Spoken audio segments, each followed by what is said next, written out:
Welcome back to the Casting Call cEDH podcast. I'm Blake. And I'm Chase, and today we're answering your guys' questions.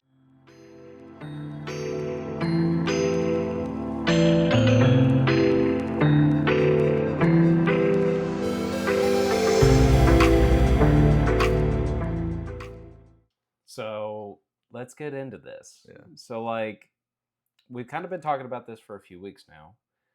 And as far as trying to get to 1,000, we finally hit 1,000. Last week's episode, we kind of covered one of the questions because I don't think we were planning on actually hitting 1,000. But today, we had asked you all to comment in our post that Blake made the day we officially hit 1,000, and then last week's video. I don't remember if we asked them to comment in the covering the top 16 breakdown or not. I'll check that real quick before I forget about it. But we're gonna go through your all's questions today.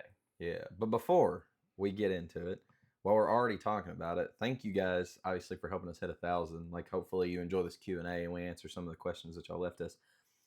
But we're not done, obviously. We want to keep growing. We want to keep doing great things in the space, and we really appreciate you guys for helping us do that. But also, we still need y'all to help us do that.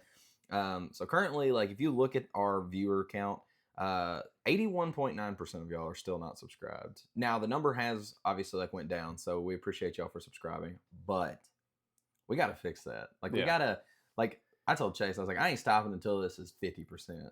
So y'all better get subscribing if y'all don't want to hear my dumb ass keep saying it. But other than that, we please. Really do, yeah, please.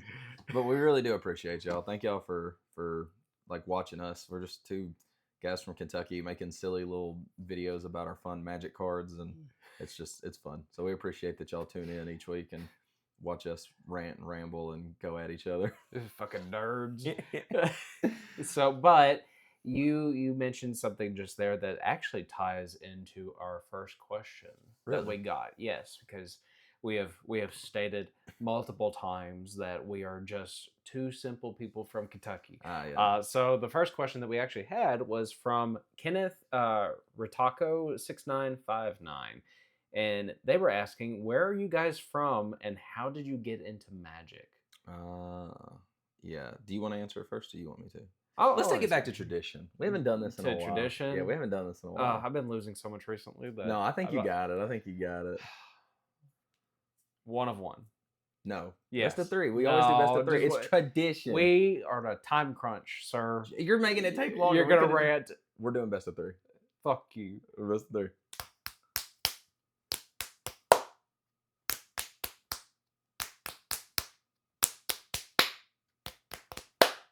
You got me on the 1,000th episode. No. Just kidding. Best of one. No. All right. Cut it out. So I'll just go ahead and start it. So we've mentioned that we're from Kentucky. Specifically, we're from Bowling Green, Kentucky. Hey, at least, huh? Hey, yep. Yep. So give your address. No. Give the address and everything. No, we are. So for those of you that aren't necessarily familiar with this area, we're probably about 45 to 50 minutes away from Nashville. Yeah, so Nashville, that's why Tennessee. We're kind of down there in the Tennessee area quite a bit. About almost 2 hours away from Louisville. So I mean that makes it kind of easy to travel, and it's a straight shot if you go down the interstate. Yeah. The only thing that sucks is that Louisville's on a different time zone. So it does make it a little bit difficult. Yeah, even though it's only 2 hours, it's it drives me nuts. But yeah. So that's why we've been in a pretty I feel like there's not a whole lot in our local scene as far as really big events or anything like that, but we're within a decent distance from Ohio and Georgia and Alabama and Missouri and all these other places that are consistently running big events. That's why here in the next few weeks we've kind of been debating back and forth on whether or not we're going to attend the cookout at the beginning of October. I mean, there's some life things that are going on that might hinder that a little bit, but we're gonna figure that one out still. But we're in a decent spot, and I think that's why and we've made comments before we would like to see a big event here, dude, because we'd like to host a big event, and we'd like to host a big event here because our city it has space, it has convention centers and places to rent out, a ton of food places. Well, Bowling Green's like what, the third biggest city in Kentucky. yeah. So Yeah, I mean, we've got tons yeah, of space, yeah. but And like the only things that we're really known for is the Corvette. So yeah, if you know what a Corvette is, like yeah, they build them here. yeah, So yeah. If you drive uh, like 20 minutes down the road in my little hometown of good old Scottsville, we're the home of Dollar General. Fucking stupid, yeah. oh my goodness. But I mean, other than that, like the second part of this question of how did we get into Magic? So that I feel like that's kind of a trick question for me personally, because technically speaking, I was introduced to the game in the 90s, Oh, okay. like in the late 90s whenever I was a kid. And so that was like through family friends that the sons were like a few years older than me, Yeah. like teenagers as I was a little kid, and like they were already playing Magic. So that was my first like introduction to it. And then it wouldn't be until about like middle school, freshman year of high school that I really started getting into it Yeah. whenever the original Ravnica set was ending and they were doing Time Spiral and Plane Shift. And then I got really into the game whenever Lorwyn came out, which is why I'm excited that they're going back to that plane because it's a kind of a nostalgic thing for me. And then I dipped out for a few years, got back into it when RTR came out, so I kind of missed the original like Zendikar and Innistrad and things like that, blocks. And then I'd kind of been in and out for the past few years between like just COVID and just life changes and things like that. And then like the couple years ago is whenever I really started getting back into the game and more specifically EDH. I actually had no intention on playing EDH, and then I was like, well, everyone in Bowling Green is playing EDH, so I'm going to do this. And here we are a few years later, and we've hit 1,000 subs and making Hey. videos on a weekly basis, and we're full sending it. So Yep. that is that like I that's kind of like I got into it this way. I had people like older people than me in high school that played it and they wanted me to play with them. So that's why I started playing it then. Mm-hmm. And then just over the past several years, have kind of floated in and out of the space. And now we're making content. There you So, go. Yeah, no, I was tournament grinding Yu-Gi-Oh for whenever I was younger, and then so like I didn't play any Magic. And then I remember somebody like specifically told me to play, and I looked up a deck, and I didn't know what any of the damn formats were. Like I said, I was just playing Yu-Gi-Oh. Like I was, and then I eventually like got out of playing, and I went into like judging events and stuff, even as a younger kid. And I went and started looking at some of these decks, and I found like it was like a blue green madness deck, and I didn't know what form. It's probably like standard modern. I have no idea. Like it's one of the other 60 card formats. And I was like, oh, this is interesting. And so I like looked at the list, and I was like, this is kind of cool. And I think I remember like proxying that list off because I didn't know how to get the cards, and I just like messed around with it a little bit and was like, this is not for me. Like this doesn't do what Yu-Gi-Oh does. So I just like didn't play, and that was like my first like introduction into what it was.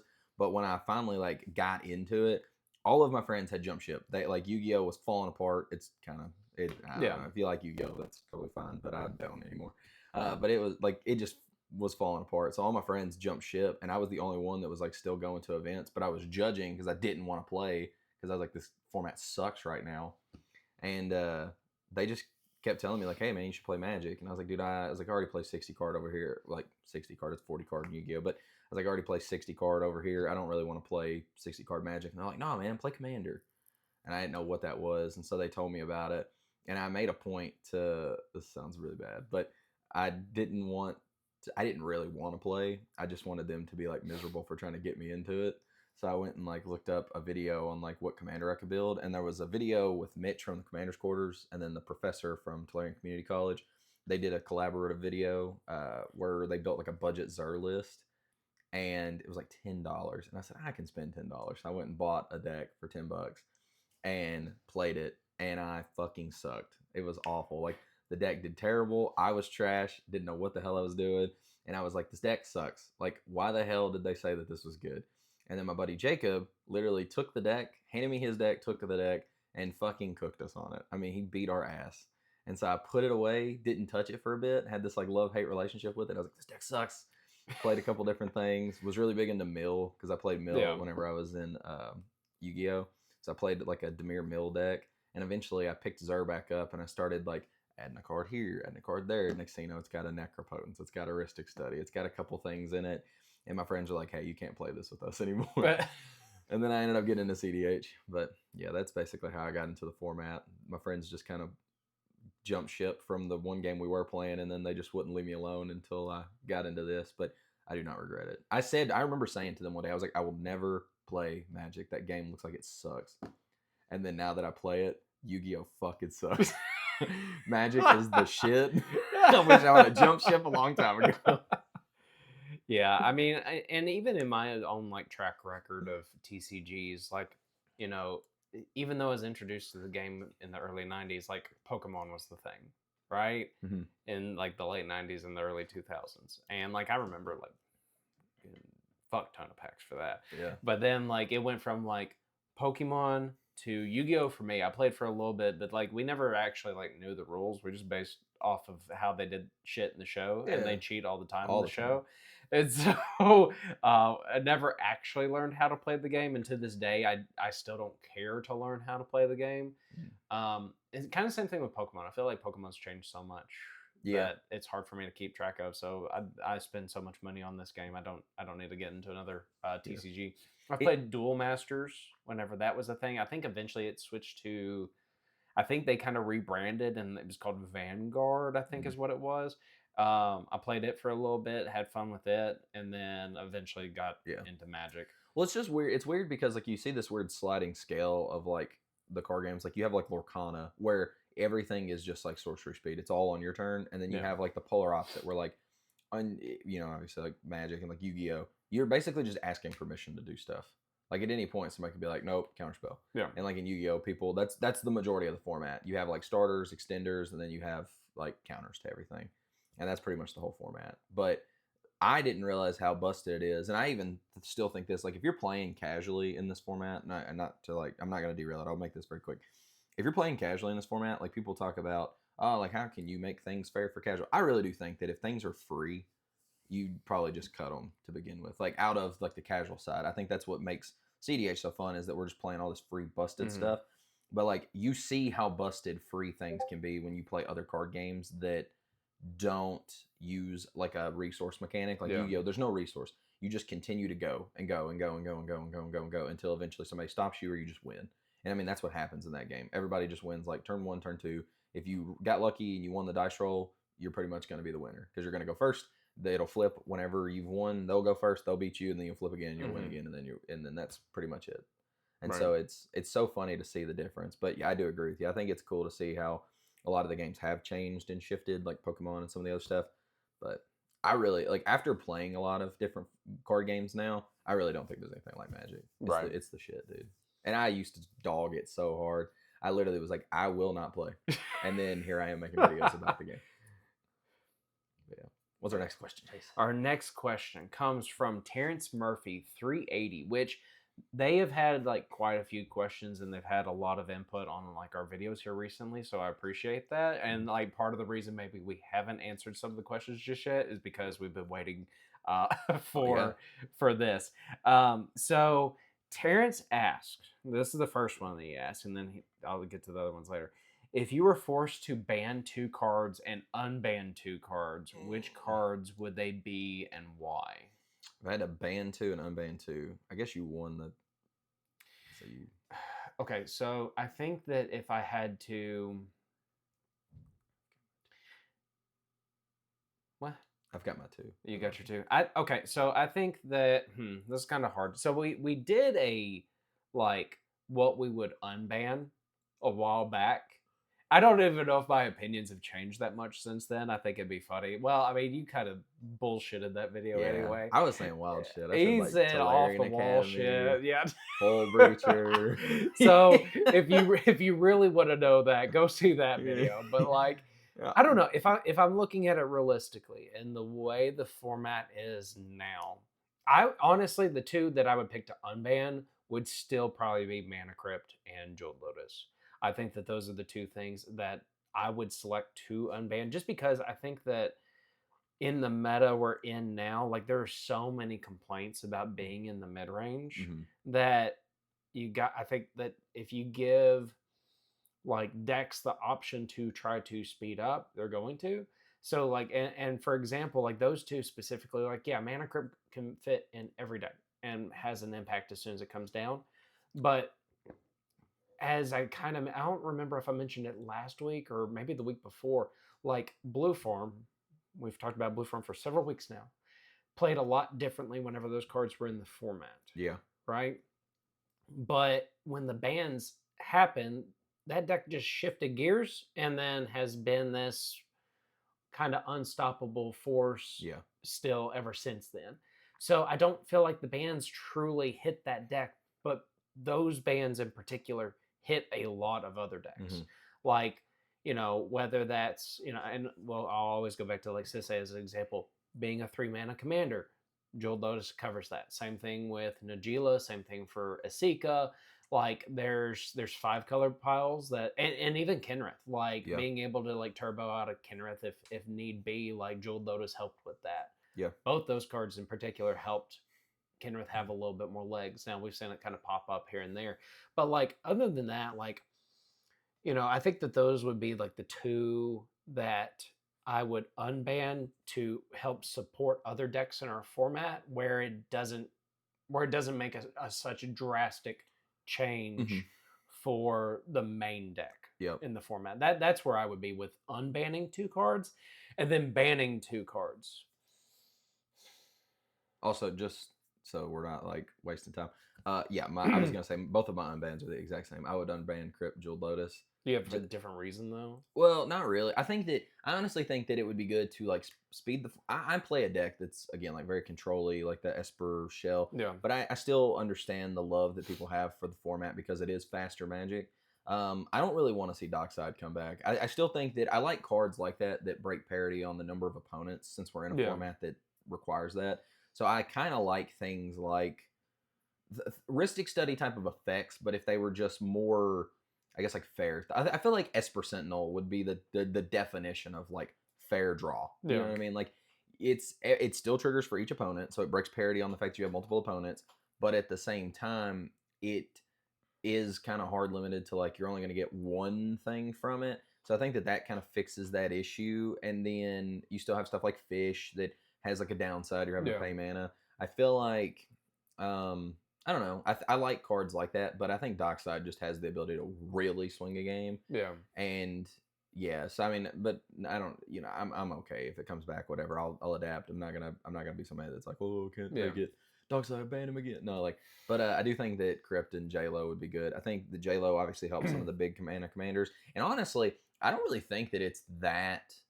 I know that it's beneficial, obviously, to like certain commanders, but I feel like we actually saw some decks that people thought were just going to die with Jeweled Lotus all of a sudden like make them surge and a comeback. Right. Because they stopped going, oh, well, I'm just going to take this quick little 3 burst of mana and like crutch on this Jeweled Lotus, and then my plan gets stopped, and I've literally like swung myself. I'm literally 3 mana down now, and I can't do anything. Yeah. So I feel like it kind of like it was fine. Like I think that we actually saw some of these decks do better now that it's gone. But I think that it's fine. I think the decks that stand out to me the most, outside of the 3 mana commanders that I listed, right? I think the decks that stand out to me the most that like got a hit from it but are still like playable, and people have proven that they're playable. Atali. I don't even think that deck's just playable. It's fucking dominating. I mean, it's dominating. It's good, but imagine if Jeweled Lotus is still. But see, I think that honestly, and I know people are gonna be like, "That's a wild take." I honestly think that it suffered more from crutching on Jeweled Lotus. I think going harder into finding like Treasonous Ogre and finding these other effects that they can abuse multiple times to make mana, like the things that they could technically just come down and clone. Whereas like if you just drop a J-Lo, pop it, you get an early Atali, but then if nothing happens off those flips, you're down a lot of mana. I'm not saying that it hurts the deck, but I feel like it caused people to have like odd play patterns. They would just keep a J-Lo because they saw it and they were like, oh, this is an early Atali. Yeah. Well, but if you think about it though, like the thing is, 1, you're running that risk anyway. No, and I agree. Atali. Yeah. But 2, the way the decks were constructed previously, it was not so like the Treasonous Ogre and the copy effects and things like that were in it, but like some of the main lines, and especially in the very early stages of Atali, was just Dockside Timber Sabertooth. No, and so like, you know, I think the quick burst of mana is fine. I think the deck has found a way to be able to kind of continue like finding all these engines and being able to keep going Yeah. without having to have that combo more specifically in the deck. Yeah. So I'd be interested to see how that deck plays out with still having J-Lo and Mana Crypt, but without the Dockside Timber Sabertooth stuff. Yeah. Okay. I can see that. So I don't know. I do think that there's a little bit of so Atali. I think Omnix took a really big hit whenever J-Lo got cut, but I think we've kind of seen people play it off and on just because like a turn 1 Omnix was really good. hard to like. Yeah. That was hard to get around. Like plus everybody's dropping their fetches early. They're and then Atraxa. I yeah. think Traxa took a really big hit whenever those two and like specifically. I know Fizzle was playing Atraxa there for a while after the bans. Yeah. Just kind of a retooled like different way about it. But and maybe even Tivit to some extent. Tivit, we'll see. But that's my counter argument, I guess, because like I understand like some people will be like, you don't know what you're talking about, but I honestly think that those decks were benefited from again like taking Lotus away and forcing them to play like a touch slower, because then they actually had to develop a game plan rather than just say, I'm gonna slam my commander down. I think Tivit did, but I think the other ones want to play faster. Well, no, and I think Obnix makes sense. Like, yes, but I think that it's a deck that's trying to like. I think Obnixless is a very good one. I definitely agree with you. Yeah. I still think Atraxa was probably better. So now, obviously, big quick burst of mana. Yes, I think that that's super helpful. But I even think that like Atraxa, if just playing it like a slight touch slower, isn't necessarily like bad, because yes, you may have a fat grip of cards now of things that you want to like things in your hand. Yeah. But if you don't really have the mana to like then have a follow up play, you're just kind of like pigeonholed into like now you have like 3 mana because you use the other 3 or 4 or whatever, but like you use the rest for Atraxa mana. It kind of puts you in this weird spot to where like yes, you have a ton of cards, but then you're probably just like losing next. Because I think that where that deck. There were a lot of times where I would see Atraxa decks win, and most of the time that I feel like I saw that happen was when they were cloning Docksides. Like, I mean, maybe, but I think the thing is, and we got to move on, but like, I think that you can see the shift in it, because look what happened after the bans. Atraxa fell off, TNT came back. That's like fair. Whenever Atraxa was out, everyone had option to play TNT, but it didn't feel as strong. That's fair. Yeah. Okay. And so like Atraxa's like sometimes sees play, but it's not very often. Not compared to what it was whenever those cards were still in the format. So I just think that there's a benefit, and again I'll shut up because I know we got to move on, but I definitely think that there's a benefit to just not being the first person to say, here's my big scary thing, because then you kind of get everybody tunnel visions on you, you know what I mean? Yeah, no, I feel it all the time, even flubs. But other than that, go ahead. What are your bands? Two bands. I think at this point, I think this is just a me personally thing. I don't care if Rhystic gets banned anymore. I'd be okay with it at this point. Like you're pro Rhystic ban or non? I am like obviously you're indifferent, but I'm very agnostic to a Rhystic ban, but like if it got banned, it wouldn't like hurt your feelings. It wouldn't hurt my feelings. Okay. I think it would put me in a better spot with most of the decks that I play. Fair. But probably either that or I like when we talked about the brain freeze the other day, but I don't think I want to pick that one.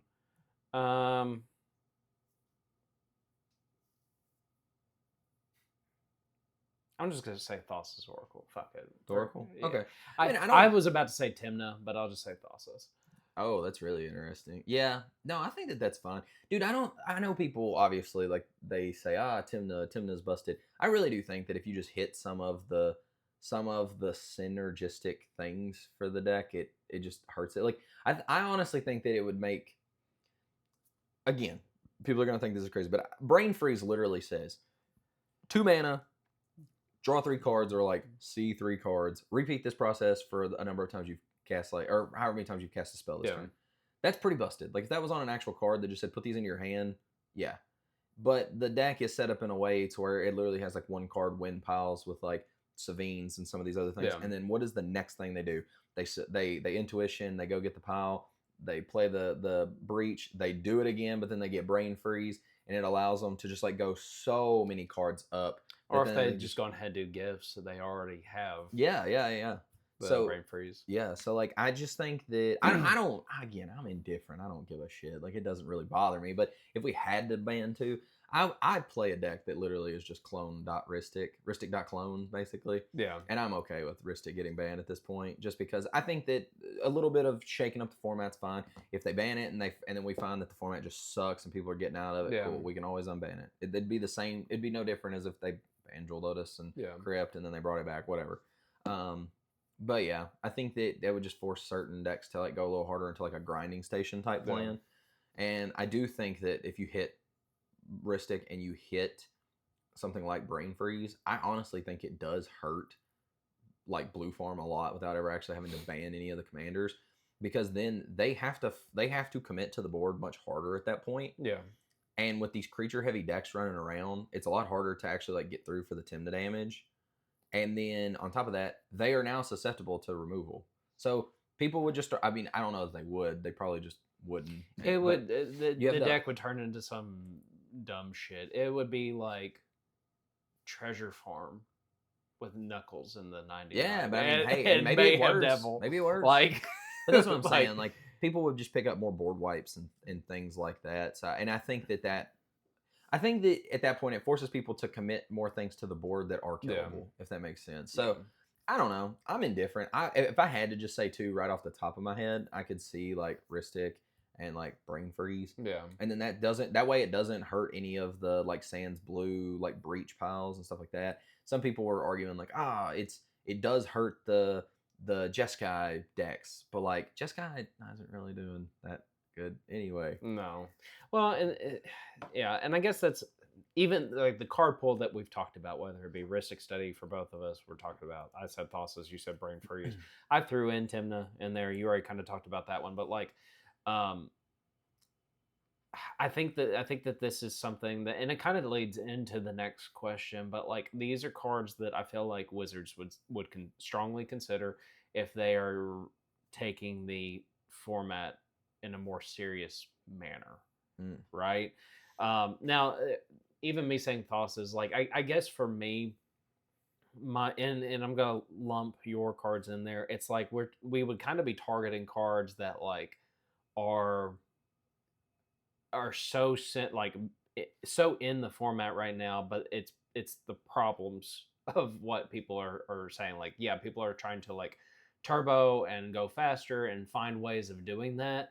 But at the heart of our format right now, it is still like the breach and the Thassa's Oracle combos are the main things. Blue Farm does it. Like, it's not saying that other decks don't. It's just I think that there's some very not so great play patterns.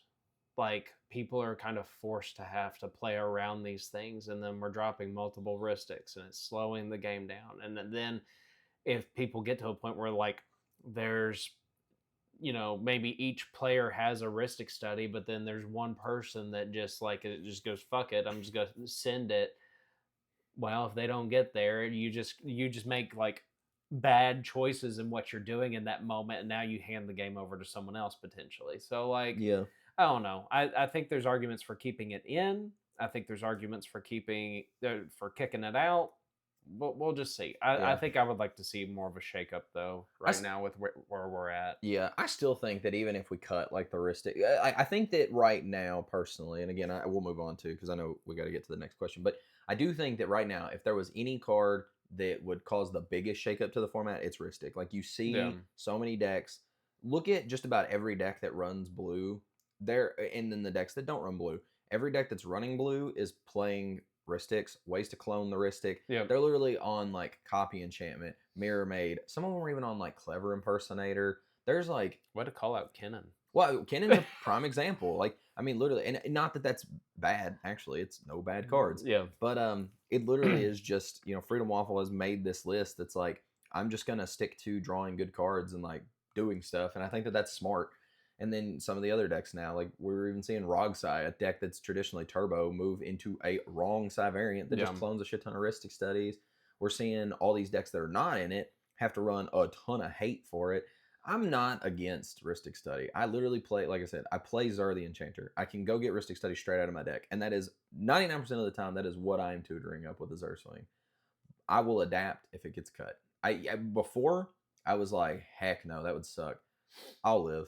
Yeah. I mean, we still got Necro. There's still fish. There's other things. Like, there's other ways to do it. I think that I kind of thrive a little bit in a meta where I'm allowed to set behind these draw engines and just like play a little, like slow the game down a little bit, play tons of interaction, wait for these opportunities to where I'm going to be able to outdraw my opponents and then go. Yeah. I would be curious to see what would happen if that card got shaken up. But those are just the two. I think Rhystic Study would change the format the most. I think Brain Freeze would just be an interesting one. We haven't had a ton of time to obviously like think through that question other than like when we talked about it in that one episode. I'm indifferent. I'm okay if the format stays the exact same way it is and they just unban stuff and they don't ban anything. We'll just see what happens. And this is where it kind of leads into that next question. I made a comment about Wizards earlier. So Nuclear Fuzz Bomber. Now there's a lot of things here. I don't think we have enough time to get through all of that. But I think this could be a very interesting video. Yeah. So they asked, what do you think a WotC sanctioned tournament would look like? What card choices differ? Do you think player behavior would change? Would draws be as common, or would they even exist? There's a lot of questions with that. Yeah, I think I can answer all of that. I don't think I want to see WotC sanctioned events personally, because I think that one of the biggest reasons why people are allowed to play this format is the accessibility of like proxies and things like that. I understand some people are like anti-proxy. I think that's kind of a weird take. I feel like our state is anti-proxy. Yeah, which is so weird. I really think that that's so weird. It's literally, it's without saying it, you're essentially being like, I can't have fun because of the financial state of the person across from me. Like, if they can't afford real cardboard, I'm not going to have a good time. That's so stupid to me. Yeah. Like, whatever. But yeah, I think proxies are fine. I wouldn't want to see WotC sanctioned event personally because, again, I just don't. Most of the WotC sanctioned, like, most of the sanctioned formats right now are kind of falling apart anyway. Like, we're seeing a lot of like standards kind of really, it's really struggling. And then I think modern and other stuff is like seeming like it's okay as far as like what I've seen. But like people are just like complaining about it. And like even some of these older formats that used to be really popular, they're kind of falling out of favor. Commander's becoming the big thing. I don't want them getting their grubby hands in it personally. Like just because I see where that road goes. Because then guess what? We're going to get another... Like, I like the fact now that they're incentivized to print cards for our format specifically, like Commander and cEDH and stuff like that. But I think they need to leave it at that. Just give us the card pool, let everybody do their thing, leave us alone. But do I think draws would go away? I don't. I think that if Wizards was sanctioning events and they started to ban stuff, then maybe the draws would kind of shift. But I don't think just because WotC sanctions an event, it completely changes like player behaviors. If a draw is still beneficial in some way in the rule set, you're still gonna see people do it. See, I think I'd be okay with more sanctioned events. Really? Yeah. I mean, one, that's why I pretty much don't do proxy anyway. Me personally, like if this shift happens, because you hate poor people. No. Okay. No. I'm already prepared for it. You know, like I can go into an event. I don't have to worry about it. We've had to play numerous events, like locally in Louisville. I've gone to Somerset a couple of times where the proxies aren't allowed anyway. And so I understand like that kind of creates a disadvantage at times in the game because of financial reasons. I get that. That's how I play. I wanted to own the actual cards, so I chose to do that. I worked towards it. I saved up. Well, no, and I don't think there's anything wrong with No. Yeah, and so you vote with your dollars. Right. And so, but I would be okay with more sanctioned events. Now, I think that if there were sanctioned events, I don't think that means that like Top Deck and everything like that's not going to just disappear. Yeah. You know, it just means that those events are not going to be Wizard supported. Guess what? They're not Wizard supported already, right? So I think what would be good though is that, and we've talked about this a little bit in the past, where if you have sanctioned events, they would probably have more qualified judging at times. I think that they would look at the format as a whole, and if they wanted to take it seriously, they would have to allow some form of proxy.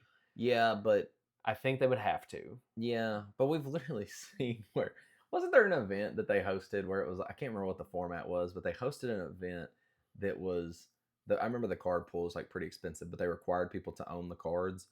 And there was like one guy that showed up to the event and he won the whole thing because nobody else could participate because they didn't have the money to pay. But I mean, that's my point. If they are looking at our format and going, okay, we're going to support it, we're going to print all these things off where you actually want to do like a pro tour for it, Yeah. whatever, they're going to have to allow. Yeah, but in order for the community to take it seriously. Yes, but at that point, then they'll probably just print off proxy cards that they like.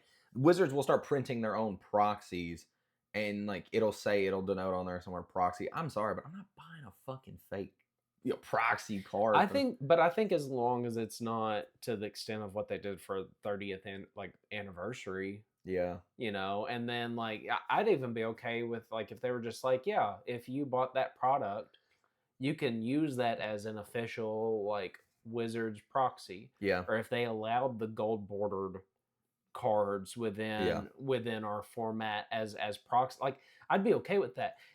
Because they've printed enough stuff by now that's like that, that it still gives people a reason to buy product from them, so they're making money off of it for a much cheaper cost. Yeah. And yeah, I understand some of that stuff is reserve lists. They've said they're not going to touch the reserve list whatsoever and things like that to maintain the value, but like it wouldn't be used in other formats. Yeah. And yeah, I get maybe people would buy more gold border cards or whatever than the actual card, but at that point it's already hit the aftermarket, and Wizards doesn't care about the secondary market, or at least they say they don't care. Well, right? Okay. Sorry, I didn't mean to cut you off. You were about to keep saying stuff. No, I was just gonna say I think that sanctioned events would be a good thing for just, I guess, the representation of the format and actually being taken seriously, compared to the 60 card formats. And I think that we would see maybe even, the judges program come back if it took off, and like people better understanding the rulings and how things operate, and instead of just leaving it up to an app on the phone. Yeah, but now when you were saying the thing about Top Deck not going away, are you saying that Wizards would sanction events and then Top Deck would still have their events? Yeah. See, I think that's a huge negative. I think really we saw even whenever like they were talking about banning cards, people were saying it's time for the format to split. We'll have this version of the and ban you list. might. Yeah, but I don't think that's good. I don't think segmenting the player base and like cutting them in two different directions is a beneficial thing. I understand that this is like, obviously, like you gotta tread lightly because they got more money than I got. But dude, I really just don't think that they need to get their hands in it. Like it seems fine right now. We're literally growing, and we're not only growing, we're growing at a very alarming rate. Alarming rate. What the fuck? We're growing at a very fast rate. I don't know why I said alarming. We're growing at a very fast pace. Like I think I was listening to Max Sternberg, like Wounded Satellite. He was talking about how I think the format grew like 37%, like the player base and the participation in tournaments grew by like 37%. No community doing that can say, oh, that's a dying thing. Every time one of these like big companies gets their hands into stuff, it causes problems, and it'll be slight changes. It may not even be a big deal, but it's a slight change here, slight change there. If everything's already going good, don't mess with anything. Just leave it. Let it do its thing. Once you start to see it kind of slow down and like peter off, then add something to like get the thing going again. Right now, everything's going good. I just don't think that there's any necessary reason for them to like step in and mess with stuff, because you'll start to see people kind of come out of the format. It could slow things down. It could really just blow it up altogether. And then we're just right back to where we started. But some people are salty now, and then like we lost a huge chunk of players. But at the same time, maybe it incentivizes more locals.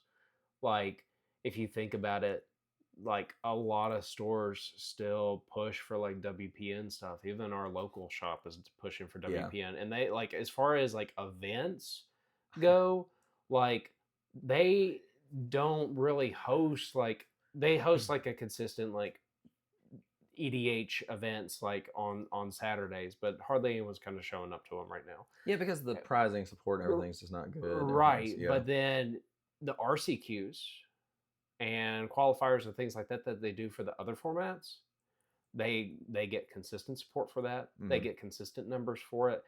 I think that even if we are kind of looking at this right now as more of like a bigger scale kind of Yeah. thing, I think more from like the Well, lower scenes, Wizards getting involved might actually be an okay thing, because then you allow to have more support for the just the stores in general. I don't think that that's the issue there, because like when you talk to the 60 card players, they don't take cEDH as like a serious thing. They don't look at it as serious.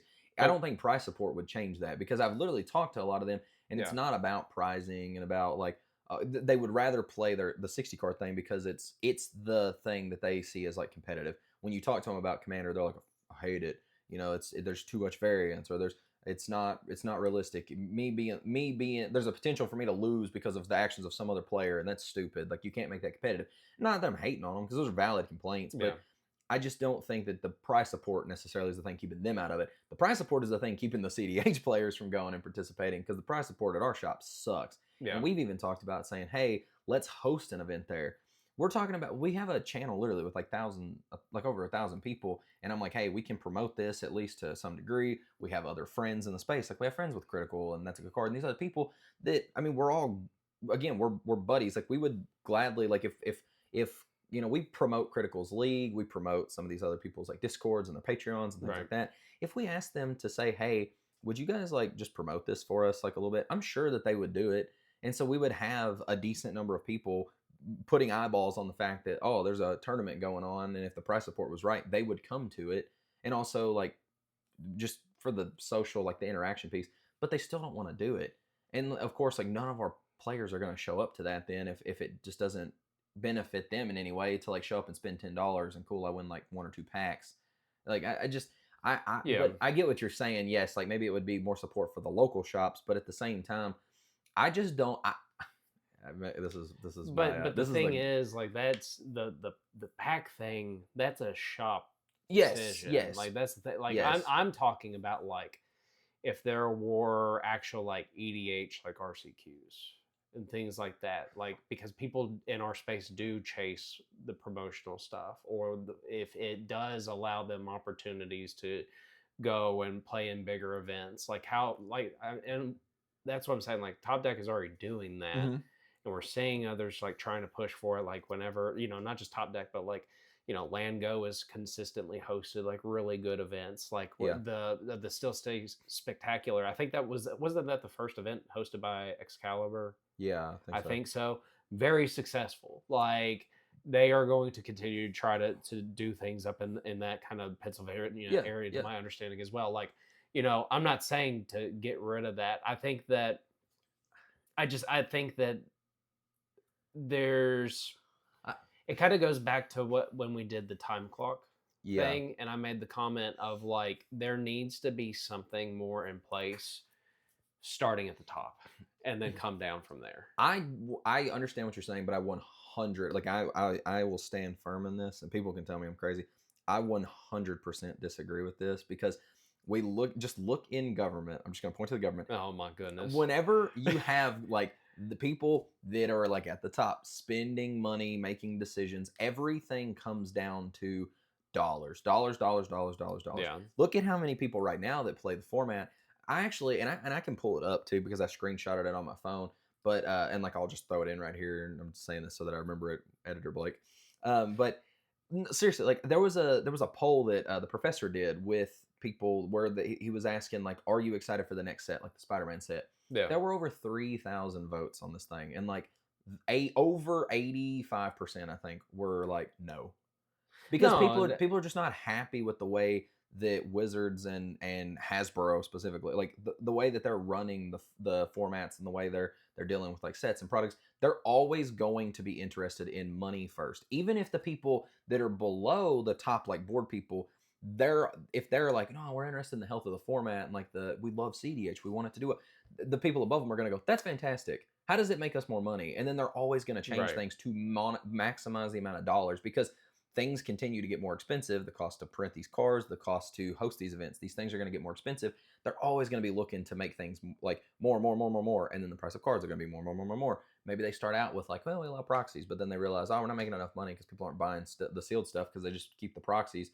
Yeah, no more proxies. Like something will change. Whereas Yeah. like the people running the format right now are just people that are getting into it solely for the love of the format. You have like Wayne with like Land Go, and you have some like Zane and these people running like Top Deck, and the other people that are behind Top Deck.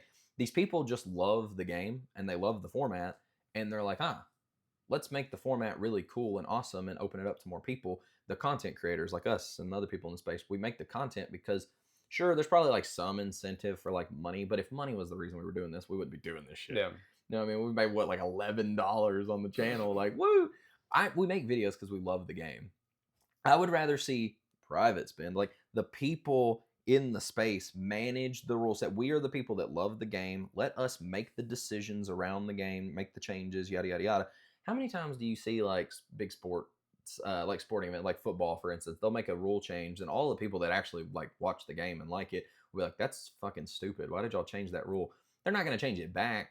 They're just Yeah. like, "No, this is what we're doing now." Or how many people like, But I think that's part of the thing, though. That's what kind of got us into the chaos of last year, if you think about it. Like where people are trying to take either too much charge, too much opinions everywhere, like people like not having like open discussions on things, and then like whenever like these groups kind of just go, this is how we're going to do things now, and then that wasn't even like a official Wizards group at the time, but then the chaos Yes, erupted. but question: did they actually consult anybody in the game? Like We you both had know the answer to that. And exactly, that's a no. but that's what I'm saying. It was a group of people that feel like they have good interest at heart. Oh, that's no different. Wizards is just Right. going to be that group of people that don't have people's best interests at heart. They just want what's in your wallet. But then they took And charge, and then they formed this gave group. it over, yes, to a different group of people now that are making decisions. And what has this group said? We're going to make this tiny change, and then we're going to leave things alone for the Right, rest of the year. but that group is still affiliated with Wizards. I understand that, but Like- I also think that they're treading very lightly. If we had not seen the aftermath and blow up of what happened, I don't think they would be treading as lightly. I think they would put a much bigger stamp on things. We will but have when- to see. I'm will just have to saying- see. yes, what I I get am it. saying is you're making the argument of the growth Yes, and how the space has become a more positive thing, yes, and how people are expressing interest in like hosting all these big events for the love of the game and things like that. That didn't happen until that group came together. If you think about it. Top Deck's been doing events and stuff. No. As far as, the way the format is right now. And like even though the bans took place and it was a very like impulsive thing that occurred, and now this group is kind of in charge, but they're still associated with Wizards, right? And we've seen this kind of more, I'm not gonna say exponential growth, but it kind of feels like that to some degree, since they've tried to have their hands in things as far as, okay, we're actually going to listen, we're actually going to try to unban things, or we're going to do things appropriately, things like that. Like that still comes from Wizards though. Yeah. Right. And I think it does lead into some of these other questions as far as like, what card choices would differ. I don't necessarily think the card choices would differ. I think that maybe we would see things fluctuate more and more off of the game changers. Yeah. Potentially for the lower brackets. It doesn't necessarily matter within us, but I think that you would see more consistent banning or unbanning of things. Right now we've only had one unban throughout this year. They said that that's all they're going to do, and I think that's fine. They've held their word to it all so far. I don't think they're going to do anything super extreme, because this was a moment whenever Wizards was just like, let's actually put people into this position that care about the format, and let's let them kind of see what they're going to do. I think that I think that we have seen kind of not necessarily the opposite of what you're saying, because I agree with you as far as like the business stance, and like if we do the top down view, then it's like big government, like but I think that all of the positive changes have occurred since they put their hands on things. I get what you're saying. I definitely understand that, but I think part of the reason why the reason the mob got calmer was because we had a group of people that had no actual authority, rather than like us like we have the community, and the community like making decisions and doing things. And I definitely think that obviously Wizards are the people that make the ban list. So I think that they can have the decision to make the ban list and change things and do stuff. I'm okay with them doing the ban list part. I'm okay with that because it's still like a wizard, like or not even cEDH, but like EDH in general is still a Magic format, and Wizard sets the ban lists and stuff for these things. I think that having a like authoritative, I guess, like body that sets the rules and stuff, that makes sense. I think a lot of people, the reason they were so upset is one, it came literally out of nowhere Right. after. And I'm not disagreeing with Yes, that part. yes, and I'm not saying that you are. I'm not. I'm not. I promise you, I'm not saying that. But then also, I think that a lot of people just felt like there was some malicious intent there, or like there was something fishy going on. I'm not saying that there was. I don't. Again, I don't give a shit. I'm okay with the bans, but Yeah. I think a lot of people were like, "Whoa, this was kind of like a rug pull type situation." Like people, how do we know y'all didn't just offload all these cards and then Right. ban them, and then like that was how you just look at all my money that I just lost. I get it. Like it is what it is. Don't fucking put your life savings into cardboard. Like Yes. stop Please it. don't. Yes, stop it. But at the end of the day, I think that them obviously having control over the rules and certain things as far as like the bans and like Hmm. again like they control EDH as a whole. I think that that's totally fine. I don't want more control because I think with more control it does eventually get to a point to where we're setting at a cEDH event and there's 4 people and we're playing for a Final Fantasy pack and they're like, "Good luck, everybody!" Right. Like we're playing a I think my biggest thing is I would like to see certain things like in place, and I think that doing sanctioned events is going to be the only way that happens. And more specifically, I'd like to see the judges program come back I think the because judges program coming back would be great. there's been, like, for example, like all like talking about the invitational in Steel City and like things coming out like after like judge calls and it's like, no, that's not right, but the judge ruled it this way, and then like a few plays later the same thing comes up. Oh yeah, that was right, but hold up, we can't redact what just happened What in the just judge happened? call. Like, so like I think that Wizards having a slight hand will help in that. Yeah, I think that it will help as far like you're agreeing as far as like, having say more say in like the ban list and things like that. I think that that would be a good thing because I think not necessarily like it doesn't have to be a shakeup every year, but I think just consistent monitoring of things, like if they had a little bit more of a role than like they do right now in things. If they like say they were like, we were going to do one ban this year and they had announced that at the beginning of the year, and then people right now are complaining so much like, how the fuck do we get out of this? How the fuck do we get out of the mid range? How do we get out of the Rhystic Study meta? They could step in that moment, right? Right yeah. now they're choosing not to. But we're kind of still here, and a lot of people are now starting to complain about that, where they don't like the community doesn't have that authority really to go, well, let's just get rid of this because now that it's been turned over to Wizard, we don't have the kind of Yes. rule zero discussion on Well, things. I 100% am okay with them again setting the, Yeah. I guess, the rules for the format. I think that that's totally fine, but I just think that right now we're seeing so much growth in the format that I don't think it makes sense to just like cut cEDH right now at the knees and be like, wow, like But now. I think that with the people they have in place now, I don't think they would. Well, and I agree with that because now we have more. We have people that are like spokespeople for the format, and it's Right. people that are actively in cEDH. Because before we had a group of people, and there were a couple, like maybe one person or so that like does play some cEDH stuff, but it was mainly they were looking at it in terms strictly like in looking at it for the health of the EDH format, not Right. cEDH, like the casual format. Those bans weren't made for cEDH; they were made for EDH, Right. which I get it. Like it's the same thing, but it not really. But it was made for EDH. Like people were like, oh, too many people playing Dockside in their casual games, or people playing Crypt and Lotus and stuff like that. And I mean, I will say, I started seeing that Yeah. people just showing up playing freaking like Lathril Elf Ball with a J Lo and like Crypt and other stuff. I mean, it is what it is. But I think that they made those bans for EDH. Yeah. If we actually have a committee now that is like, no, this is for cEDH, they are spokespeople for cEDH. I think that was one of the reasons why everybody was so mad, was because nobody was doing anything for cEDH. Right. Like there were no spokespeople for cEDH. And even then, yes, Wizards has control, but the spokespeople are people that are players in EDH. It's a committee of like, we've got people like We still have higher. I'm pretty sure we've got. Who else do we have that's actually like on the committee? We've got I know Rebel.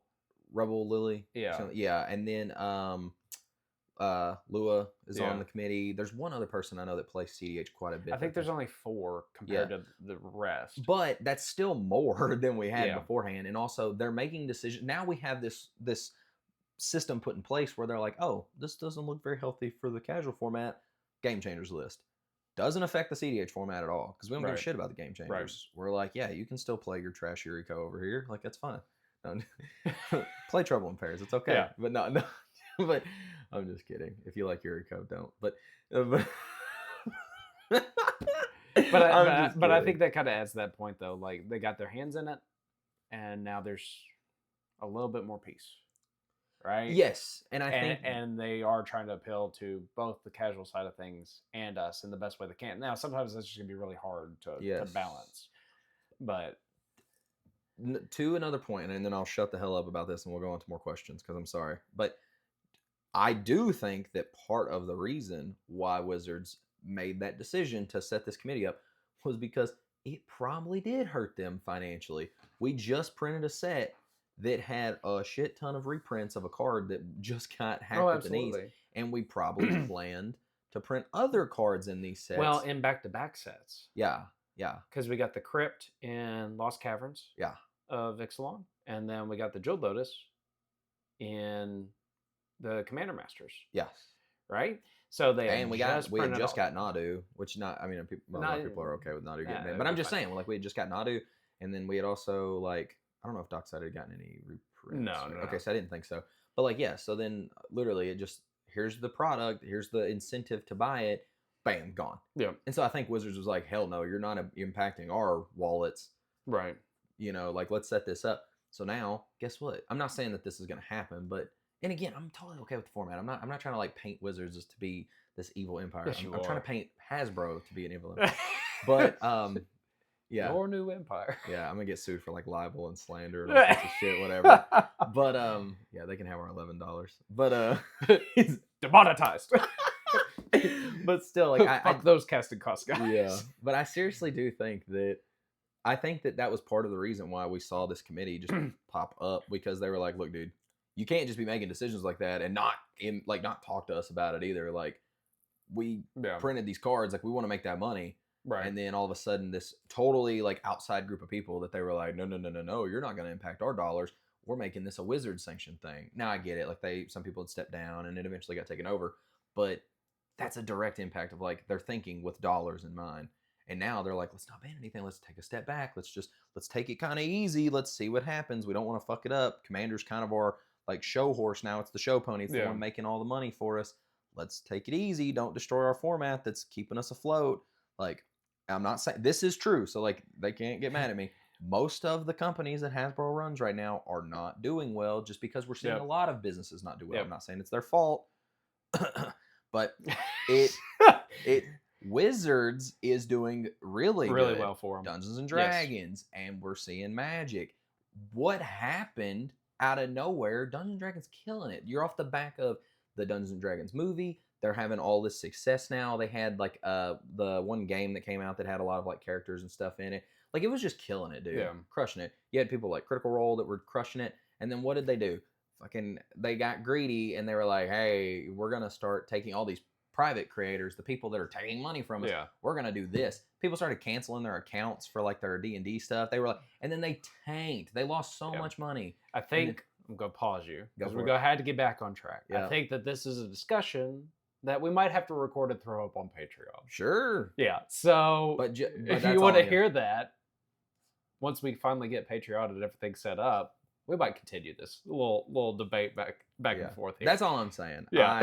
Yeah, Wizards, like, we've got a good thing going. Don't fuck it up. I'm okay with some bans happening. I'm okay with a shake-up in the cards. I'm okay with them retooling the rules a little bit. I don't want them making drastic changes because the format is already doing good. Don't hinder it. But go ahead. As far as the other like questions in Nuclear's questions, do I think behavior would change? You already kind of answered that one. I don't think behaviors would change. This was clearly a good question because it got us talking. Yes. Go ahead. But I do think like that does kind of go back to my point of like the judges and things like that. I think that if they brought back that program Mhm. and then we had more consistent like judging at these big events and like everything's on the same page, I think players would be more confident in making judge calls if there is someone just outright being a dickhead at an event. Sure. So that is kind of my point with that. And then would draws be as common or would they even exist?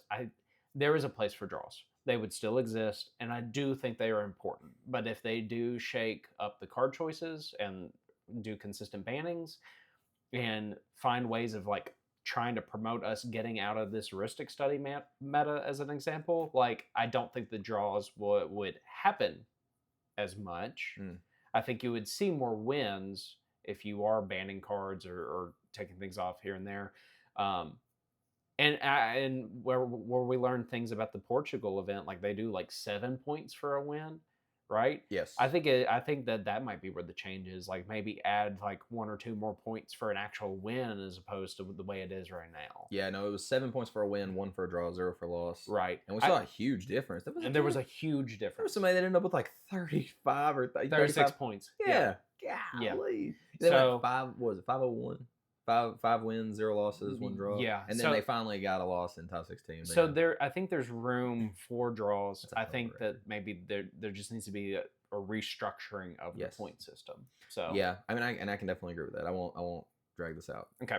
So next questions. They got 3. So Dylan Manuel 5762 asked a lot about Terra. So what are your honest opinions about Terra being a viable option in the long run? I think with the move of narrowing down the win con game plan, the 5-color good stuff works well. And then they have a couple of other then they ask, have you all come across any Terra decks at a tournament? And also curious on your thoughts regarding the new Cabbage Man.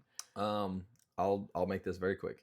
Terra, very good. It I actually did. really like Terra. It did super well at some events. It even won an event. I'm pretty sure it's very good. I'm not gonna lie. Yesterday, I picked up a Terra and a Gloom Shrieker from the shop. Don't blame me. Because I think that those are literally the only 2 cards I'm missing. Yeah. To play Terra. It's so good. I do really like that deck. I think basically Blue Farm plus Food Chain. Yeah. I mean, Pretty good. It's pretty good. Pretty good. Like, you Yeah. know, it kind of has that factor in it. Like, even if you had to, like, if you needed the card right then and there, like, Yeah. you could kind of pull off some of the Kennen and Natali stuff where you do a top deck tutor and then you cast Terra for whatever enchantment you grabbed and then put it in your hand and then cast it. And, like, things like that, especially if you're going for Underworld Breach, because then you fill your breach with 4 more cards in your graveyard. So I think it is really strong. I think that we haven't seen it do well at like big events compared to like Vivi and Kefka. Uh-huh. But we've seen a lot of first place finishes for Terra.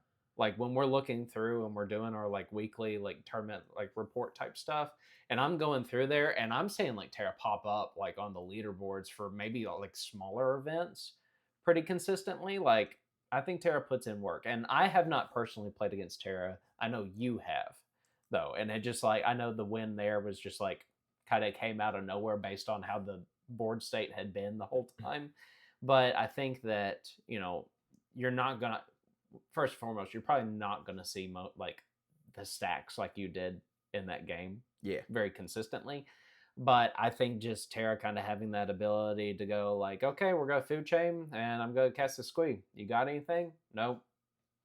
Like, if you can't counter the Food Chain, you just pop off. Yeah. Right? Yeah. Because right now, creature decks are actually doing really, really well. And Yeah. Terra having the flexibility of like kind of being able to pivot between it being a creature deck with the Yeah. Food Chain stuff to I'm just going to go into the Breach Thoracle plan.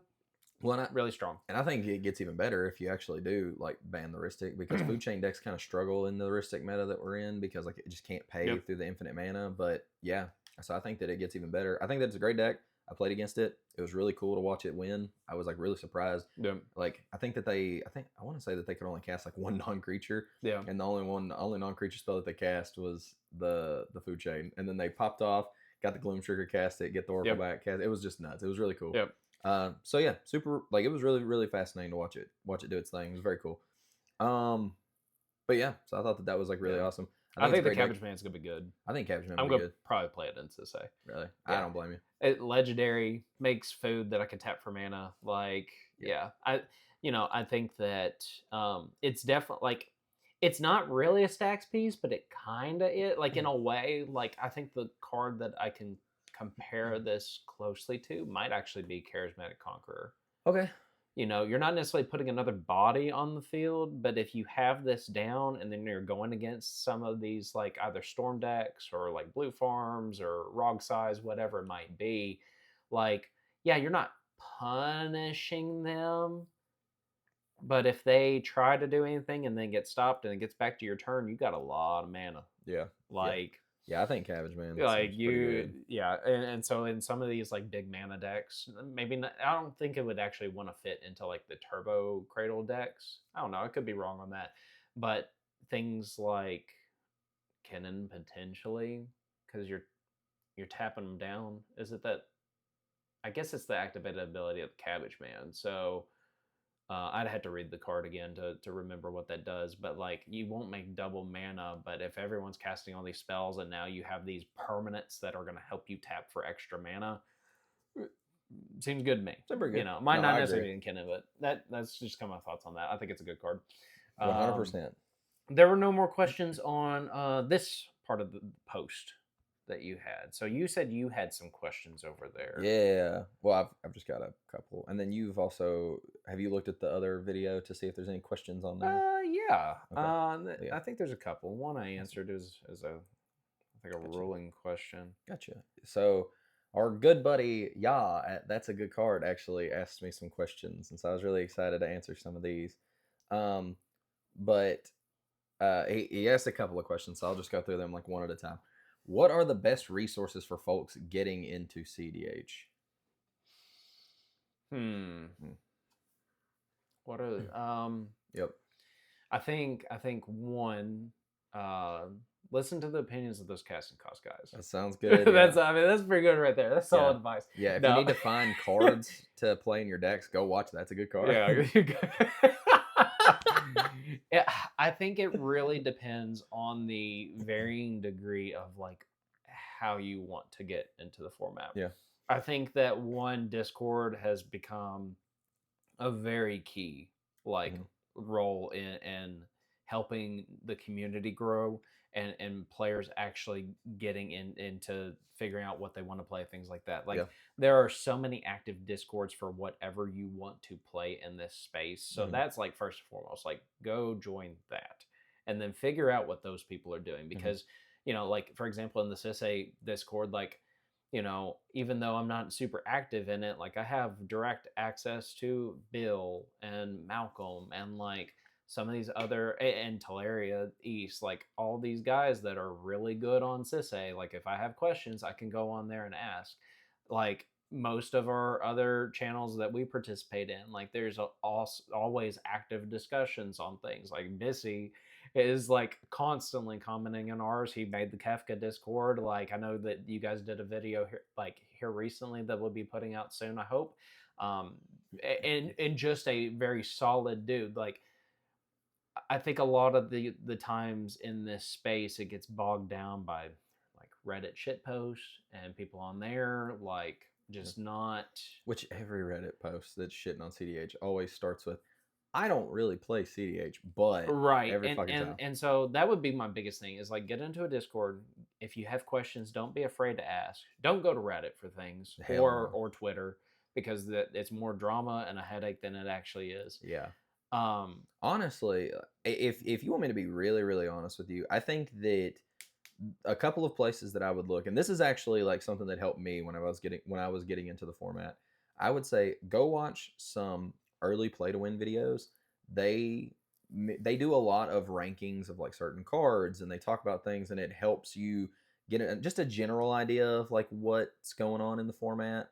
They do a lot of like the tier list stuff, so I think that that's a good place. Like it's fun, so you'll enjoy it, and also you're not deep diving straight into like the tEDH space. Like just start out at that cEDH level, find a deck that you enjoy playing, even if it's not like a top tier deck, or if you want to play a top tier deck, go to EDH top 16, pick one of the top tier decks, and then like truly dedicate yourself to that deck for a bit, and just like try it out. If you don't like it, switch to a different deck, and like eventually you'll find something. But and another big thing that I think is hugely beneficial, Critical actually has like a resource tab in their Discord that literally like it's just says resources.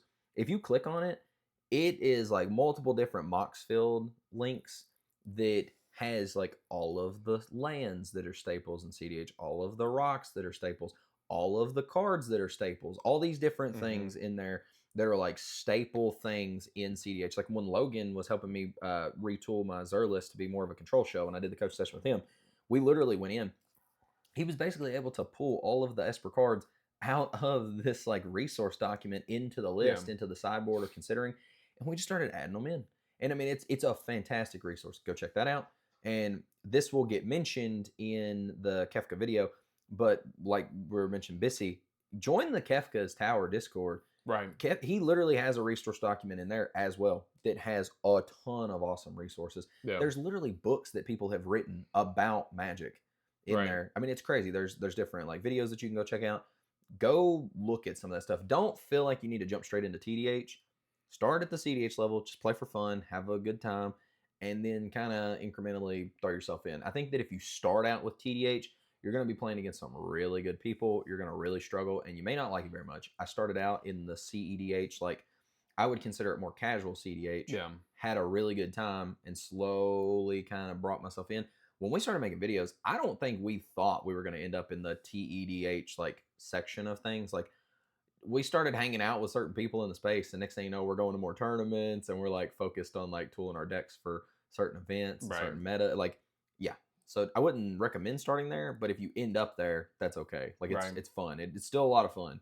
But yeah, I would recommend using those things. Well, and there's some things you kind of mentioned that throughout there. I'm gonna piggyback off of like, you know, you've had like coaching sessions with Logan. You've had coaching sessions with Ian. Yes. Like even though I don't feel like we're there yet, and I'm not in my player skill level to feel like I could justify doing this. Like I've mentioned before, I would love to do coaching, and so like you know that there are always people that are out there like offering the coaching services. Just make sure you're looking into that, like because they are good resources. Yeah. And if you want to grow as a player, there are people out there.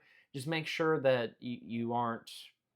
You know, I don't be afraid to ask those people the questions you need. And if it's not a coaching style that doesn't work for you, like find options that are going to work for you. Yeah. And make sure that it's credible people and sources. I mentioned this in the last video. I don't think starting with coaching would be the best move because I think that, and again, I know you're not necessarily saying that.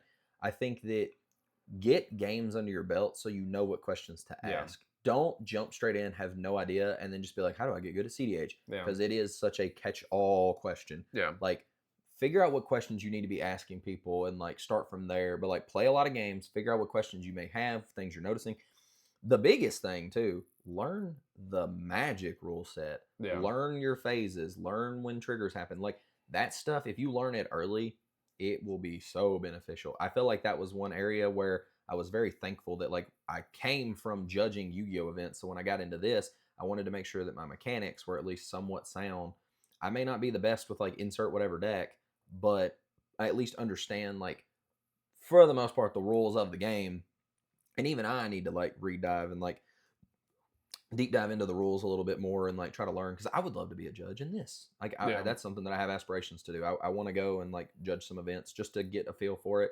Because again, I think the best way to learn what the judges are going through is to like walk in their shoes for a minute. But yeah, so learn the mechanics. That would be a huge thing. Yeah. Do you have anything more on that question? Or? I think, you know, if you don't have access to like being able to sit down and play and learn some of those things, I think that watching I think one of the best channels to watch as far as like almost like just consuming content and trying to like figure out certain things is probably still Playing with Power. Okay. Right? Because like, you know, you can go back and watch a lot of their videos and they have things categorized in a way. And I think other channels are starting to do this a little bit more, but like they are really good about like, say, if you want to sit there and you want to learn Rogsai, they will have the category of nothing but Rogsai. Yeah. And like, I know that's different than just like sitting down and playing or going to an event and playing. Yeah. But like that is a way a lot of people got even just into the cEDH space, is just watching gameplay. Yeah. With like criticals, keeping tabs on cEDH, and then colors are a crutch. Like the things that they discuss, like if you are like been in that cEDH space for a little bit and you are wanting to push it into that, go watch their stuff, because Yeah. they have a lot of the very open discussions on things, and like the way they view things, like it's very like it's interesting to like, you could just like in real time kind of like pick their brains, is the way they display that content. I think that they do a really good job in talking about things, and these are people that are very active in the space, you know, and they do bring about like very interesting questions or like interesting choices on cards, and they're able to like justify those things. So like if you are at that point where it's just like, I've been playing cEDH for a while and now I want to try and do tournaments, or like I need to figure out like how do I get better, or things like that, I would highly recommend those channels. Yeah. Yeah. No, I agree with that. Second question that our good friend Yah has asked us is, what's the biggest lesson y'all have learned since you've started creating cEDH content? Biggest lesson? Yeah. Shit's hard. I know. He has good questions. I literally even said, these are awesome questions. Thank you. Y'all's the man. I'll be honest. I think the biggest lesson that I'm still learning through life is that I really fucking suck at time management. So if we're looking at things from that standpoint, then that is the biggest thing I've learned, because you know, trying to balance this and then doing regular work stuff Yeah. and family Yeah. and friends and Yeah. all this other stuff, like it's hard to fit in that time. Actually, if I'm being honest, Blake and I just hung out for the first time, like, what, a couple weekends ago, outside of doing this. Yeah. We had actually never hung out Well, like, yeah, together. just went and hung out. Like Like, we've just obviously to like hang out. we've hung out after like Magic events, and we've hung out like, you know, obviously like we're just sitting here chatting and talking, but like we've never went and just like made a day to go and just chill and hang out. Right. And so that's like the biggest thing I've learned is like, it's like when we're doing this, it's like it's a constant grind. And like people have made comments, they're just like, how the fuck do you guys put out so much throughout the week? We've reduced it down to just 3 videos like consistently throughout the week. Yeah. But like it puts a lot of time and a lot of effort, and my brain hurts sometimes just watching all the misplays and the slow plays and the things like that. I remember Gameplay. I remember whenever I was watching, I think it was the Chicago MagicCon episode that Play to Win did like a little bit ago. Not a little bit ago, it wasn't this year, I think it was last year. But I remember whenever they announced that Dylan went full time in the channel, and I was like super hyped for them. I was like, hell yeah, that's awesome, dude. Like, that's crazy. And I just didn't realize, like, in that moment, I wasn't making content with, like, we weren't doing this yet. And I just remember being like, damn, that's so awesome. Like, good for them. Like, that's awesome. And then you start to, like, you don't realize how much time the other shit takes up and takes away from the thing that you're doing. They were doing this for like 5 years, like 4 years, 5 years, working and then doing that, and they just have been consistent full time, and it has paid off for them. Like, they are kicking ass. Yeah. That's huge, dude. Like, it's you don't realize how much effort goes into it until, again, you're doing it. Yeah. So so I mean, it definitely has taught me a lot of like time management, which doesn't exist. We don't have it. It doesn't know. Doesn't have it. We'll figure it out one day. I run off of like 2 hours of sleep a day. Yeah. Yeah, dude. But no, I think that's been a huge thing. Also, I think one of the other big lessons that I've learned is that I don't know, like, I don't want to say this is a lesson. This is just kind of like more of a mentality shift that I've had. People are just people. Like, that's the biggest thing. Yeah. Like, I have this tendency, and it's really funny. Like, I remember going back in November and meeting the Play to Win guys and just being like fucking awestruck. Like, I was so amazed. Like, oh my God. And even my wife was saying that. She was like, this is so weird. Like, we see these people on our damn TV, and then here they are in person, and you get to like meet them, shake their hand, and like get them sign your play mat, and take pictures with them, and all this stuff. And it was a lot of fun. Like, I was like, oh hell yeah! And we weren't making content yet. I was like, this is fucking awesome, dude. Like, this is so cool. Well, and then like just an example. Sorry to cut you off. Of like, the first event that we covered as a top 16 was the Land Go that was in Nashville, and then Kellen gets on there and starts commenting, and both of us are like, "Oh my god!" And then Yeah, like we dude. go to pull priority, we finally made him. This is the sweetest guy in the Yeah, world. yeah. Like, But seriously, like people are just people. Like you get kind of awestruck whenever you're like seeing people in that space, and you're yeah. like, what the hell? But like now, dude, I used to be very hesitant to like reach out to people. Like Fizzle is a good You've talked example. to literally Like, everyone now. oh, dude, I don't give a shit. But like, seriously, like Xander is again Fizzle, but Xander. So like he's a prime example. He had done really good in some events. It's not like he's not like big content creator or anything like that. I was terrified to message him because I wanted to ask questions about the Zer deck that he took to an event and like did well. But I was like, oh no, like he's really good. He might not want to answer my questions. And I just asked him, and now we're great friends. Great guy. Like I genuinely love the dude. He's awesome. Like great person. But we, I talk to him now and I'll ask questions and we'll chit chat and we'll go back and forth. He's a fucking great player in the space. Yeah. He made the invitational. He did really well. Like he's a great guy. But I was so nervous to ask that question. Yeah. Dude, I'll go and text any damn body. I told you the other day, I messaged Gavin Verhey because I was like, fuck it, what's the worst thing that happens? He doesn't respond. Oh, well. Did he respond? No. Oh, well. Oh, well. Seriously, I don't care. So like, I just think that it's just fun, dude. Yeah. They're just people, and I have questions, and I want to ask them. And sure enough, you message a lot of people, and they do respond. I message somebody like, again, Logan and them from Critical. They were, next thing you know, we're doing videos with them. Yeah. Eric, Austin, like all these guys. I messaged Matt from Celestial Winter Gaming, which we just recorded some gameplay with them. You'll be seeing that pretty soon. Kellen, good example. Yeah. Like, Jake and like Blueform Jake from Blueform. And like Ya and Kyle from That's a Good Card. Like I said, Zach Adler, Matt Hayes, like all these people. Like I will message anybody. Yeah, Cal from the Mind Sculptors, like way bigger than us. Just said, hey, what's up? Love your stuff. Next thing you know, we're talking about their podcast. They're talking about ours, and we're trying to set something up to do something with them. I will literally talk to any damn body. He is a chit chatter, and he has no shame. No shame. No shame. What's Zero. up? Zero shame. Zero shame. But it's all good. I'm just having a good time. But yeah, I think that with y'all's question there, like I think the biggest things we have learned in doing this is not so much the game portion of things. I feel like both of what we just talked about, that's just life stuff. Like about 100%. like continuing to learn about ourselves and continuing to grow and just feeling confident in those things and finding ways to improve and get better, because that's what it's all about. For sure. So y'all actually did have 2 more questions. These ones are a little bit more straightforward, I feel like. Any advice for getting into making content? I genuinely think my only advice, just do it. Just fucking do it. Just do it. You can plan. I'm not joking. I'm the world's worst at like thinking I have to have everything figured out. Just do it. Like the moment that I started, I tried to make content on my own for a long time.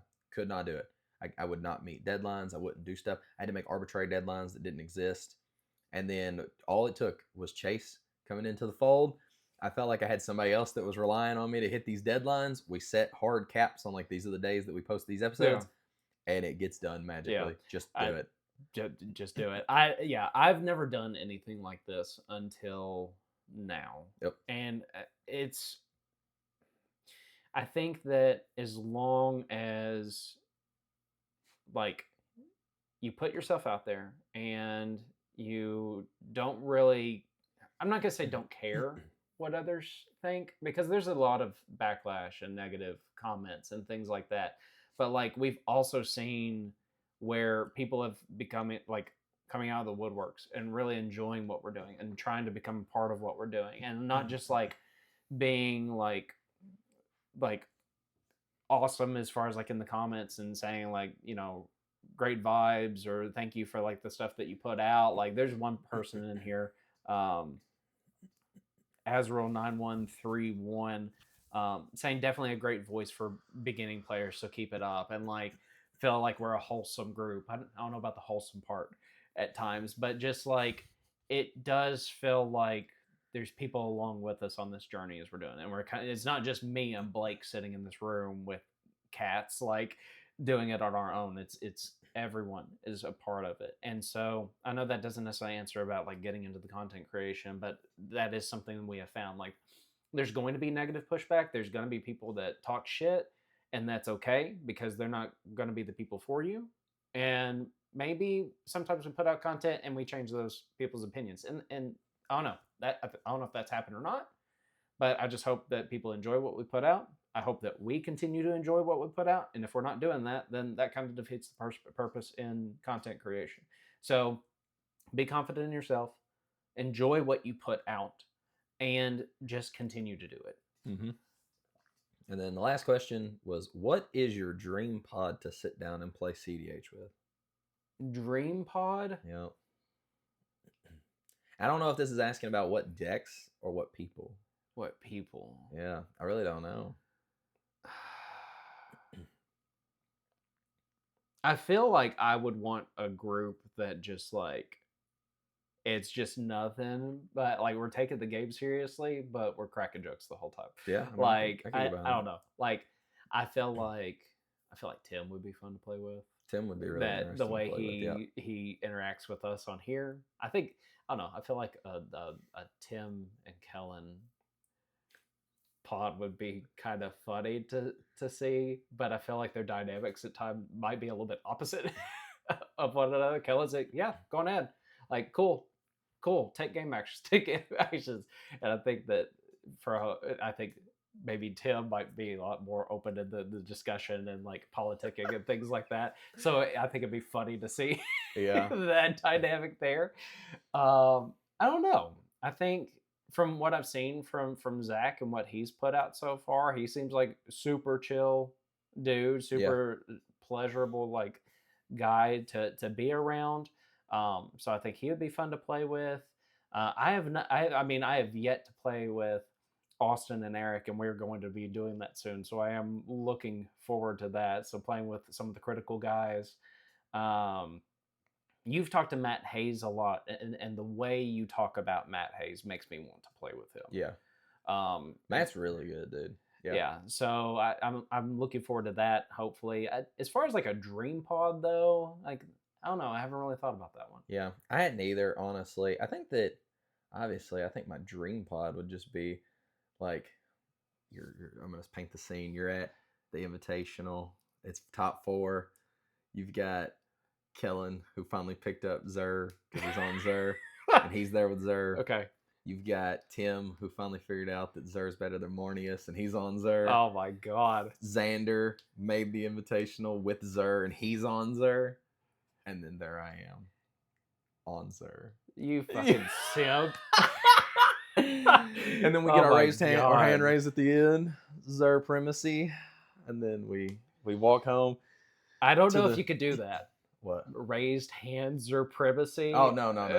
You gotta be careful there, buddy. Well, your hand has to be up here. You can't. This is the no zone. No what? Zone. Demonetized. That's the Patreon section. Hey man, I'm just saying, a 4 Zer pod at the Invitational, and people see, if like a blue form, it's the best deck of format. Zer. All people that I would enjoy playing against, all on Zer. Get your hand raised with Zer. Finally accomplish your cEDH life goal. I'd be like, fuck yeah, dude. And then I'd get to make a video being like, how I was the best Zer pilot in cEDH. Oh my god. But I don't think that's ever going to happen. That's why it's called a dream pod. Fair enough. I'm going to keep going on. Did y'all have any more questions for us? No, I don't think so. Just some good no, not really. Just saying congrats and then us BSing about all sorts of fun stuff. That's just kind of what we do. Yeah. Hey, last night we were talking about Kennen and other decks. I mentioned Jessica Ishai. That was pretty much it. Well, and there's a couple more questions here in the podcast episode we posted last week. So I'm going to kind of shift back over to this for a second. Let me find them again. So, and I feel like these two we've kind of already covered throughout our discussion, especially the Wizards stuff. But Joseph Rice 4799 asks, here's a question: is it safe to ban Rhystic Studies? Safe to is a Rhystic Study ban safe in the future? I know we hate when someone has it out, but I think it's the only safety valve to stop turbo decks. See, I would kind of agree with that if I didn't think that all of the best turbo decks are also in blue. Like, the exception of like a Tolly. Yeah, but is it? It still plays Rhystic Study. Yeah, it just plays your Rhystic It Study. just plays, and then all your copy of Rhystic Studies. No, yeah. I definitely think that, like, I mean, if you look at some of the best turbo decks right now, because I get it, I understand, like, people say turbo, and then, you know, we have all these ideas of like certain turbo decks, but if you look at the best turbo decks right now, Malcolm Vile is a very good turbo deck. It always kind of hangs either in the top 10 or like just outside of it. You have obviously Rogsa is a huge one. Rao right now is, I mean, it just jams, dude. It just goes. I think that honestly, this might also be a hot take. I think that Rhystic Study probably does the opposite of what you want to do against a turbo deck. And I know that probably sounds crazy. People will be like, you know what the fuck you're talking about. People right now are getting so greedy looking for the Rhystic Study. And cEDH TV even talked about this. People are jamming Rhystics turn 1, turn 2, just whenever they can get it down. They're greedy, greedy, greedy, greedy, greedy. I will find the interaction through the draws of the Rhystic Study. They find their Rhystic, they drop it. Or they keep a turn 1 fish and they drop it, and then they got to tap out to keep it around. Yes, we run lots of interaction in our decks. We don't run a ton of like free interaction in our decks. Like in the grand scheme of things, like you may run a couple, but like if you're, say you're on like a Fierce Guardianship, if you went for the Rhystic, you probably don't have your commander out to cast it for free. You probably don't have the Deflecting Swat online to cast it for free unless you're on like Rog. And if they're going fast, they do have it online to be able to cast it for free. You know, Rao, that whole game plan is like Rao-centric, so of course they're going to have their free interaction, and even if they don't have Rao, when they exile the cards, they can still cast them for free. So, yes, if they want to like stop these turbo decks, you have to keep interaction for them.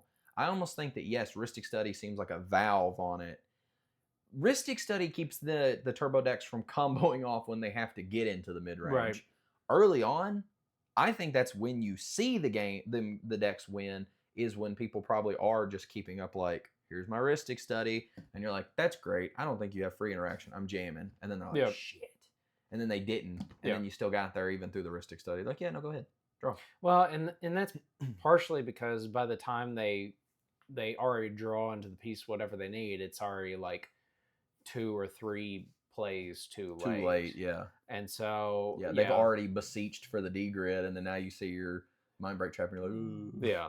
So, you know, I think that I don't know. I think that it could potentially change things, but even kind of going off what you were talking about, like say if they did ban Rhystic Study and then like the turbo decks started taking over, it just forces those decks in particular to start trying to add in more, you know, spot removal, or board wipes, or things like that. And we've seen that shift at times. You know, like we've seen where blue form decks are starting to put back in like a Deluge or Fire Covenant. There for a little bit, people were taking out Psych Rifts. Psych Rifts is kind of making its way back into decks that can play it and things like that. So I don't know. I think that we're just in a spot right now where it's not so much the card in particular. And like I said, I'm earlier in the video, like I'm kind of agnostic to what Rhystic is right now and whether or not like it gets banned or not. I just don't care. But I think the real answer is being able to adjust the play patterns for these turbo decks. Like you were saying, like people are keeping like greedier hands and trying to jam these value engines very early on. And yeah, that can be effective. But that's also what's caused us to get into this mid-range. And so if people are doing that and then not prepared for the turbo deck, like for example, like the last event we went to, and it's like I was sitting in seat 4 with Sisse, blue form in seat 1, and they had not kept interaction, and Rocco just goes off on turn 2 with Food Chain. You know, and so I'm just like, can't stop that. I went down to 4 fucking cards. So I don't know. Like I said, I understand that that's probably counter to what most people would say, and I'm not saying that I think Rhystic Study is like bad against a turbo matchup. I just think that, again, like most of the games that I lose to turbo decks are games that I try to mulligan to a value engine. I Yeah. literally have a value engine in my command zone. Like most of us have value engines in our command zone, whether it's a cost reduction for like mana, whether it's something to make mana, whether it's the combo piece to your like win, maybe it's a value engine like the thing that's drawing you cards. Yeah. In some way, shape, or form. Like that's what obviously like all of our commanders are doing Right. typically. But a lot of the decks that do well have a value engine in the zone. Yep. If you're playing against these turbo decks, get into the mid range so that you can allow your game plan to get online. Yeah. If you're just going to mulligan straight for a Rhystic Study and you're just going to be like, I'm just going to make everybody else have the interaction for this person, and everybody's doing that, the turbo deck's going to win. Yeah. That's why you're seeing a lot of these turbo decks like it's kind of making a little bit of an appearance here and there, and like, and that's why I'm thinking about cutting Rhystic Study. Yeah, I'm not saying that Rhystic's a bad card by any means because Yeah. I think it's the best card in the whole format. Obviously, It's But- the center of your deck. yes, yeah. Well, yeah, but I just think that I don't know. I think people will use that as like this is the safety valve. I really do think that if people just would mulligan more appropriately and we're not Yeah. digging super deep for this Rhystic, it probably gets a little bit easier to get through the turbo Yeah. plan, and then we kind of keep going. Yeah. You know what I mean? I agree. And then hell, everybody talks about how bad Stacks is. Maybe Stacks makes a comeback.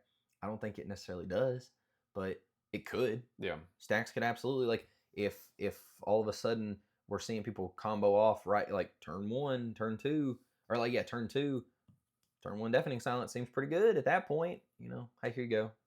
That seems pretty good. You know what I'm saying? So I don't know. So, So yeah, but I think that So I don't think Rhystic is the thing keeping turbo decks in check, and most of the turbo decks that we see are also in blue, so they Yeah. just benefit from it Yep. anyway. If they can't get the turbo game plan online, they just say, "Oh, that's cool. I'll just slam a Rhystic Study down, and then I'll combo off like a turn or two later." But go ahead. Okay. So the last question that I have on here Ooh. is from Terrence Murphy again. Oh, okay. So, and I feel like again we kind of answered this one, and we've talked about this more extensively in a past video. But Terrence was asking again about point systems in tEDH to incentivize less draws and maybe using a form of chess clock. And we kind of already talked about that, like how we both kind of actually liked how Portugal did things with the 7 points for the win, still keeping things like a 1 point for a draw, 0 for a loss. I still feel like there is a place for the draw in the points, but I think changing things for the win and actually having like it being a higher point value than just 5 points, I think would really try to push people to not always go for a draw. Yeah. That's kind of where I'm at on it. But the way some of our tournaments are structured right now, like I think in some of the information, for example, for the cookout, right? I think they put in there that you have to make 7 points in order to make day two. And so if our system right now was you get a win at 7 points and they still did, I'm not saying that that's what they would do. They'd probably make it like 9 points or something like that. But like, say they made that change abruptly and they're like, oh yeah, you only have to have 7 points to make it in a day two. That's just one win out of what, 5 to 7 rounds? Yeah. I mean, that's a lot of people make a day two if that's the case. Yeah. So I mean, it changes a lot more than just that. But I still think the 1 point for the draw is probably fine. I think it's more so you had to change the points for the actual win. Yeah. Yeah. Man, I don't know. I am torn because like obviously draws are becoming more prevalent. I don't think that we need to do a ton of changing as far as like that stuff goes. Yeah. I think that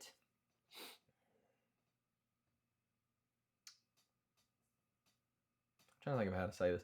I think that baby steps. Like I think that if we took away like Rhystic Study, I would like to see how the format shakes up before they like ban Rhystic, change the point system, yada yada yada. I still think that there is a point for draws. I think that you have to keep people incentivized to play. Otherwise, this person that's completely out of the game has no reason to interact at all to like force the draw. Like we played a game where somebody could technically have forced a draw, but we're just making videos for content creation, and they're like, oh, I can't do this, so they didn't do it. Even though we play to the draw. Huh? Even though we play to the draw, if it's on time. Oh yeah. But I do think that there's still a reason that draws exist. It keeps people that think that they're otherwise out of the game incentivized to keep going and push for that point.